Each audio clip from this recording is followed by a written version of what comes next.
From awaytogarden.com and robinhoodradio.com, this is A Way to Garden with Margaret Roach, your weekly invitation to dig in and grow. Research on bird populations published in fall 2019 was alarming. 29% of all birds in the U.S. and Canada have vanished since 1970, a drop of 2.9 billion birds in our lifetime. In light of such news, Cornell Lab of Ornithology says it's more vital than ever that citizen scientists, like all of us gardeners, monitor their own backyard birds and share their sightings. Today's guest, the leader of Cornell Lab's Project FeederWatch, will tell us more about changing bird populations and also about how data from birdwatchers helps, plus best practices for feeding birds this winter and more. But first, this message. Underwriting support from Timber Press, your go-to resource for books in gardening and nature. Whether you're a new gardener, a professional at the top of your field, or a reader interested in the wonders of the natural world, their books are there to help you grow. timberpress.com. Emma Grieg is the leader of Project FeederWatch at Cornell University's Lab of Ornithology in Ithaca, New York, which for more than 30 years has fostered connections between people and birds, and also between birdwatchers and scientists who benefit from all those extra sets of eyes to help them get a closer look at bird population changes over time. Hi, Emma. Hi, Margaret. Thanks for having me on. I've been participating for such a long time, so you don't have to convince me.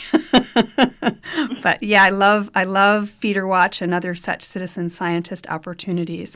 As I said in the intro, Emma, even experts in the field of ornithology and conservation were kind of shocked by the recent numbers about bird decline when that report was published in the journal Science in September, right?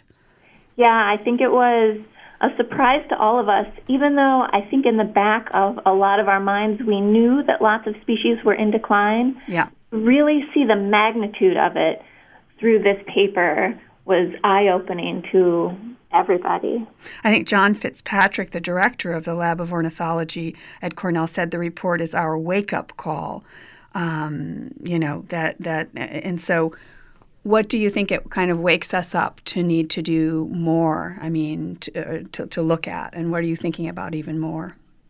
I think that it really needs to, or it wakes us up to our need to recognize our impact on the environment and to really think about what we're doing on an individual basis and collectively to be influencing these changes in bird populations.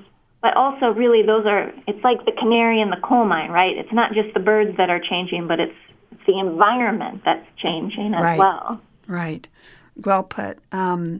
So can you just give us, and I know this study wasn't a Project FeederWatch study, but can you just give us some of the sort of top-line findings for people who may not have read about it that struck you? It wasn't just some rare birds that were being affected at all, was it?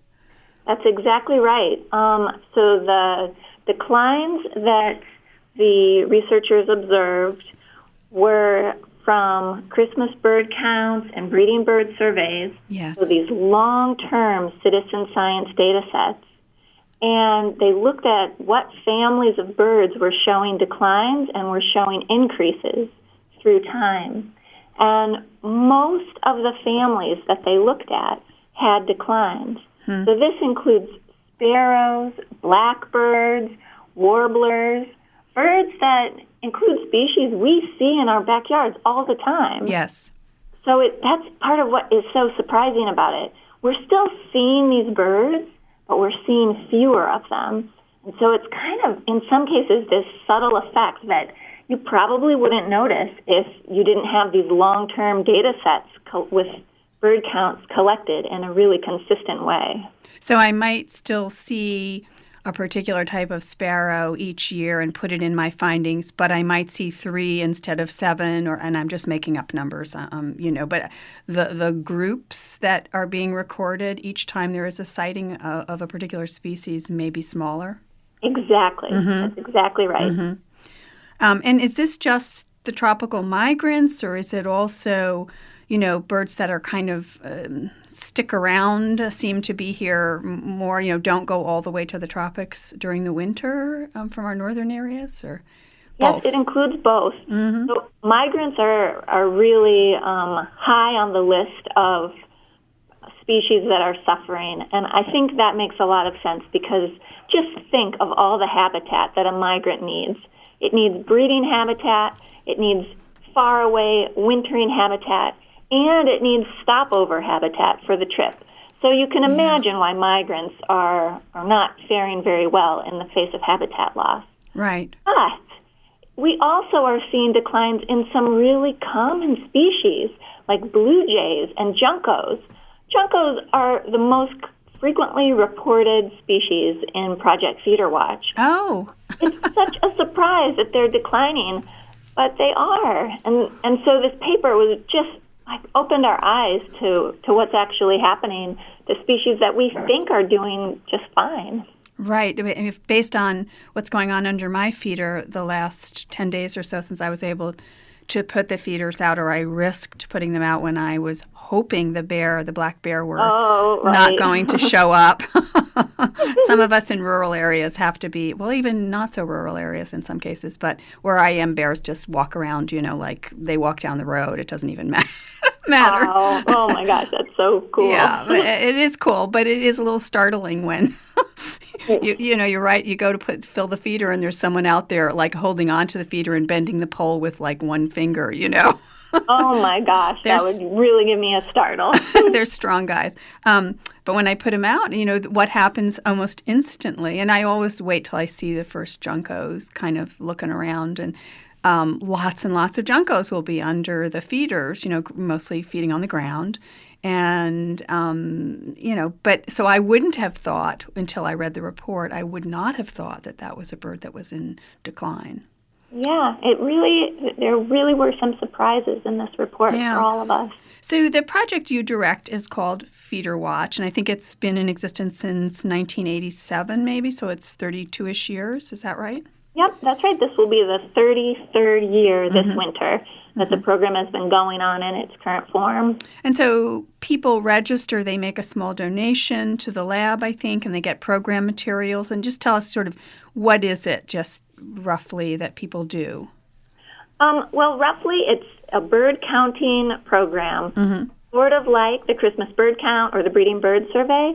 But with FeederWatch, people can count their birds all winter long.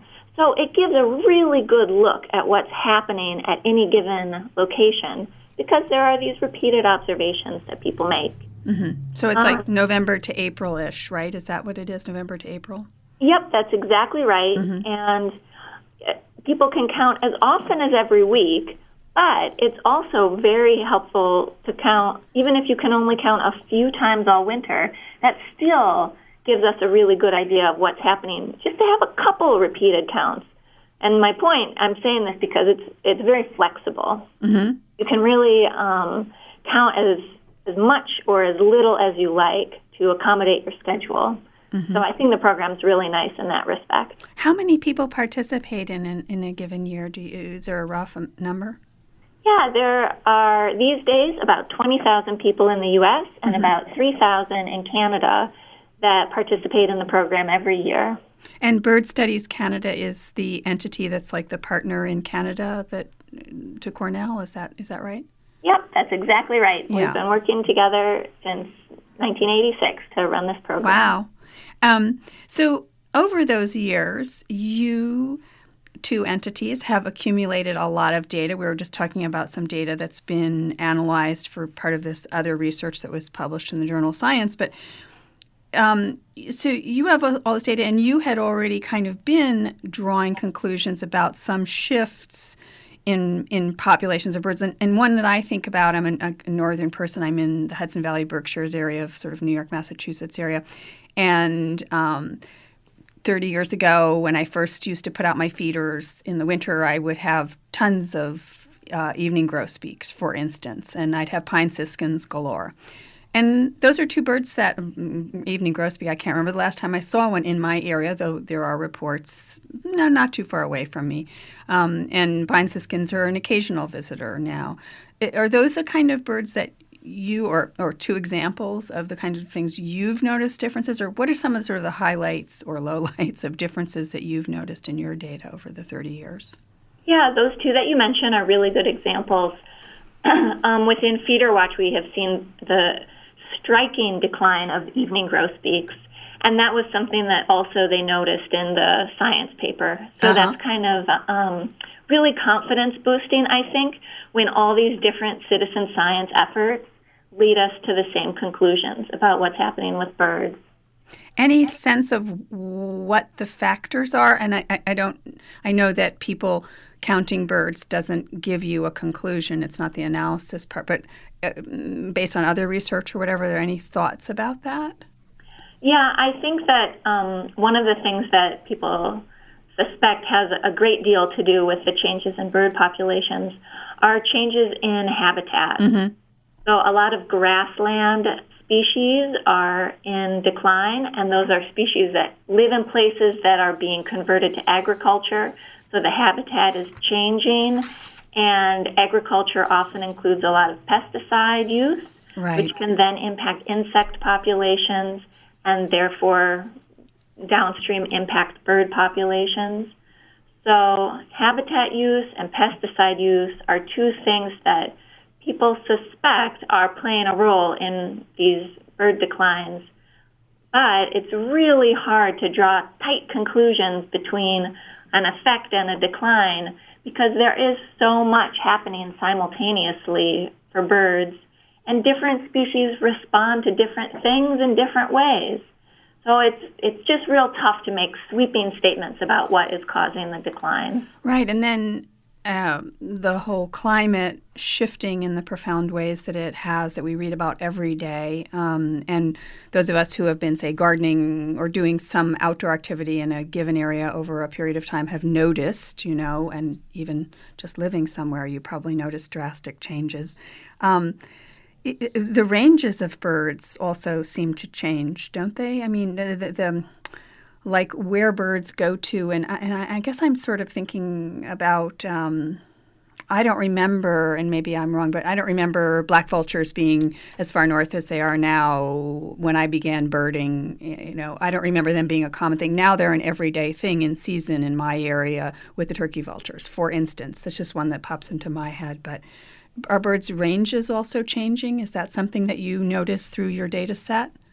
Yes, they absolutely are changing, and that's a really good example with the black vulture. Some other species that people might be noticing now that they didn't notice 10 or 20 years ago are Carolina wrens. Oh, yes. Yeah, these little wrens didn't used to be in, say, Michigan or New York in the winter, but now they're sticking around all year round and really exploding in their range and their population. And they're very sensitive to cold snaps.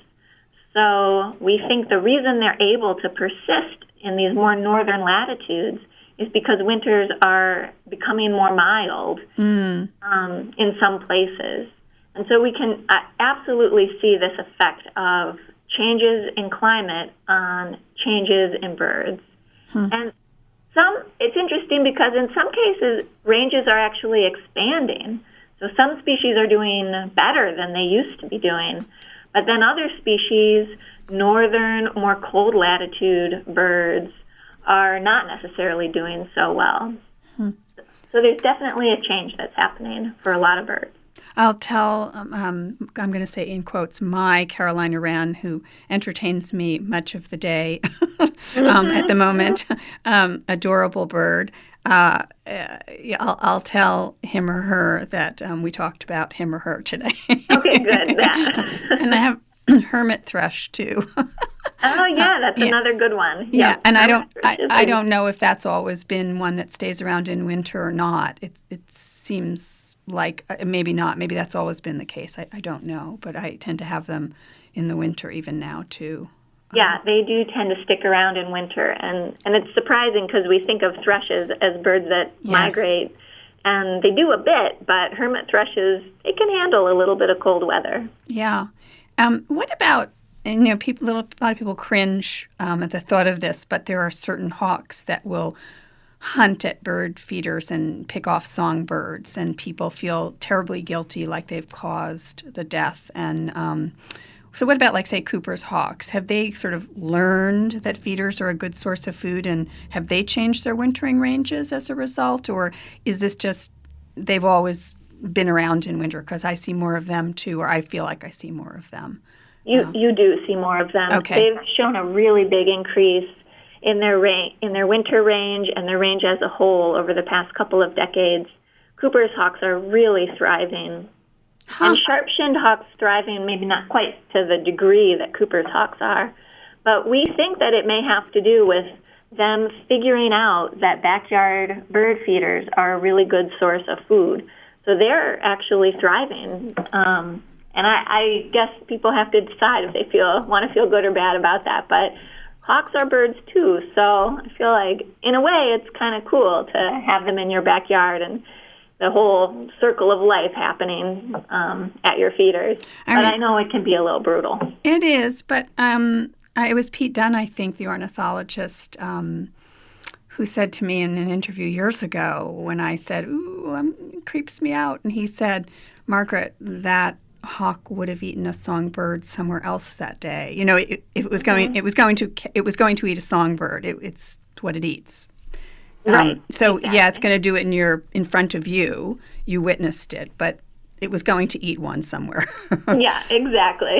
So that I always keep that in mind. So we've been saying FeederWatch and what's a feeder bird? And because what FeederWatch is about is watching birds, I think, in sort of our quote backyards, right? It's not about going out birding, go climb a mountain somewhere in some remote area, is it? No, what you're saying is correct. It's about watching the birds in our backyard. Mm-hmm. And usually the way people see the most birds in their yard is by putting out some sort of food source. Uh-huh. And so often the feeder birds are birds that like seeds or hummingbirds that like nectar. It's more those foraging guilds than, for example, insectivorous species that they're a little harder for us to put out a tray of little gnats because those are all going to fly away. So it's these granivorous species and nectar and fruit-eating species that we typically think of as feeder birds. And that's what folks tend to report the most for Project FeederWatch. However, I really encourage folks to participate even if they don't have feeders out, because we can still learn a lot about what's happening with birds even when there aren't feeders. Mm-hmm. And we want to. We want to know what's the difference between a backyard with a seed feeder and a backyard that just has native plantains or maybe a bird bath and no seed feeders. So I think that backyards that are planted for birds but not necessarily full of feeders are just as valuable a peek into what's happening with birds. And what's the right way to feed, really? My garden is kind of planted for habitat, so there are animals eating all kinds of things there all the time. But I have unfrozen water 365 days a year, water I have a de-icer in. And that seems to really increase the number of birds that participate and other animals as well that utilize the garden and that I think of as my, quote, feeder birds. But what's kind of the right – are there any rules quickly for, good feeding protocol? Yes, I think that a good way to think about it is you want to feed birds the way that you might feed guests that are coming over to your house. So you're going to feed fresh, healthy food, clean plates, and you're going to give them a safe environment to come visit. And so that's what we want to do for birds, too. Provide fresh food, whether it's seed or fresh nectar that you've mixed up. Provide it in clean feeders that have drainage so that seed doesn't just sit in a wet pool of water but instead can dry.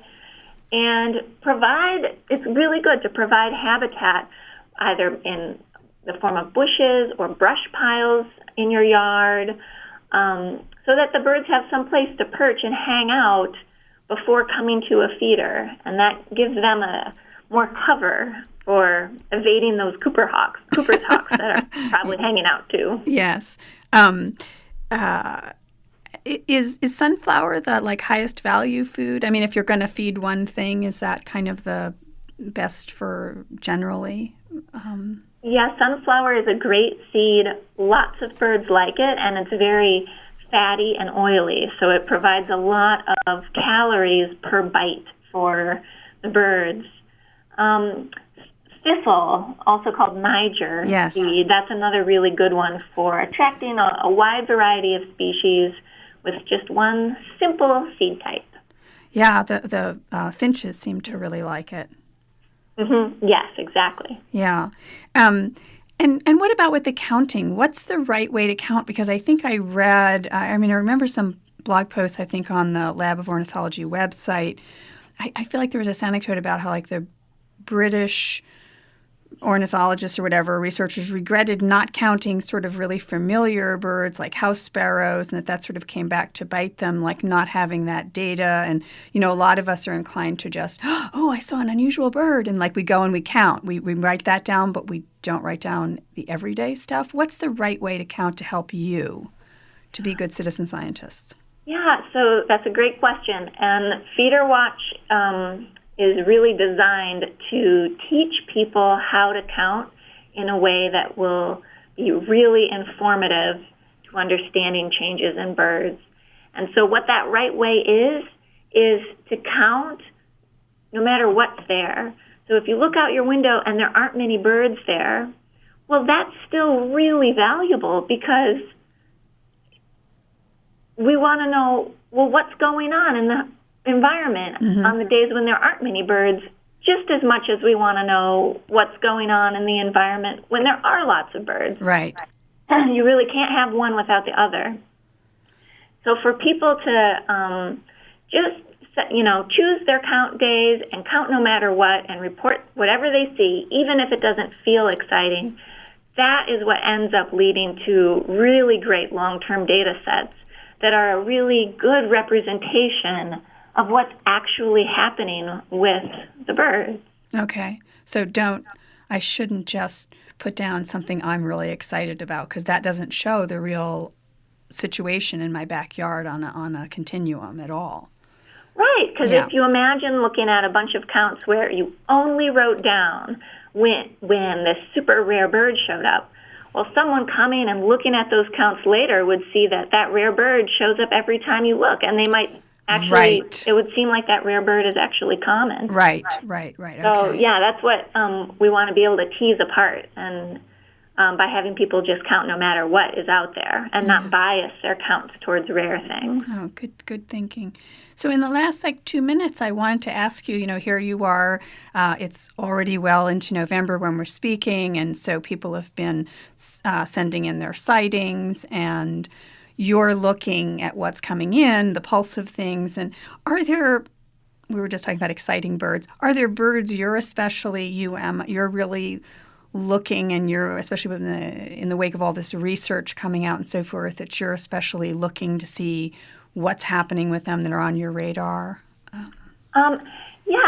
One of the groups that I've been really interested in lately are hummingbirds. And we have seen that Anna's hummingbirds, which are a species on the West Coast, are expanding their winter range tremendously. And it seems to be associated with human development, people putting out bird feeders. So I'm also really interested in understanding if, say, ruby-throated hummingbirds are also overwintering a little bit more in the United States instead of flying across the Gulf of Mexico. Right. In response to climate change and in response to people keeping their feeders out longer. So those are some that I'm just really keeping my eyes on, are hummingbirds and the interaction between hummingbirds and people. Interesting. Well, what I'll do with the transcript of the show, Emma, is I'll give all the links, and there's other bird counts, as you said, that people can participate in, and there's ebird.org that people can join and put down their counts any day. So I'll give all that information, as well as how to join FeederWatch from now through April. I really appreciate your taking the time today. Thank you so much for visiting the show. Oh, I appreciate being on it so much, and thank you for running such a good show. It's really valuable stuff. I'll tell my Wren that you said hello. Great. Okay. All right. Bye-bye. All right. Bye. Underwriting support from Timber Press, your go-to resource for books in gardening and nature. Whether you're a new gardener, a professional at the top of your field, or a reader interested in the wonders of the natural world, their books are there to help you grow. timberpress.com. Thanks to all of you for listening, and don't miss an episode. You can subscribe free to the podcast version of the show on Stitcher or iTunes or Spotify, and you can find me anytime at awaytogarden.com or on Facebook and Instagram as @awaytogarden. Happy gardening and birding meantime. Away to Garden with Margaret Roach is a joint production of awaytogarden.com and the smallest NPR station in the nation, Robin Hood Radio.